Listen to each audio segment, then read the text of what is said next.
sa klže cez lesný kľud. V údolí vranca čas vlní, ako krv, čo neprestáva tiecť. V očiach nesie storočia, pamäť jaziev, pádov skriesenia. Z výšin ticho Zízak nám ako by čítal v dušiach klam.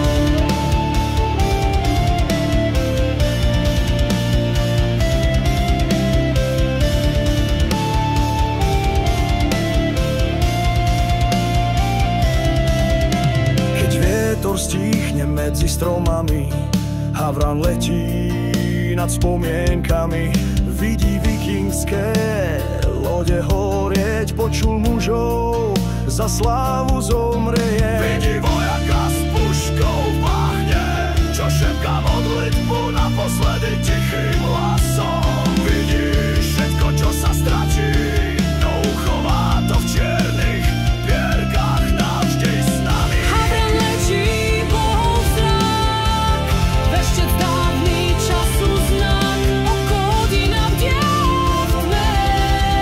Počuješ ho, keď zem stíchne, z neba padá večný hlas. Sme tu s vami stále v nás.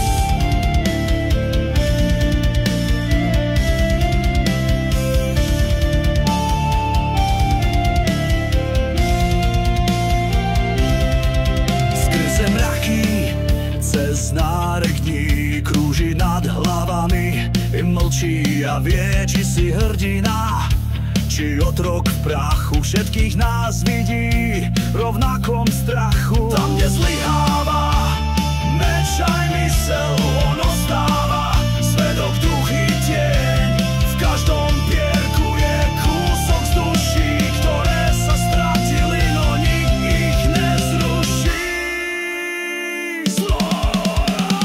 Na skalách spieva havranej reči, pieseň, čo hovorí v cudzích veršoch, v jazykoch druidov, severských šamanov, v slovách zabudnutých, pod vrstvami dávno vekov zbadá. Nech tichne a počúva, lebo havran prináša viac než správy, prináša odkaz, posolstvo z neba, že bohovia bíja, keď zem sa chveje v bojoch. Havran letí Bohov zrak, veštec dávny času znak, keď sa zjavia jeho krídla. Duša vie, že nie je sama, v krídlach čiernych pravda skrytá, večná stará. No živa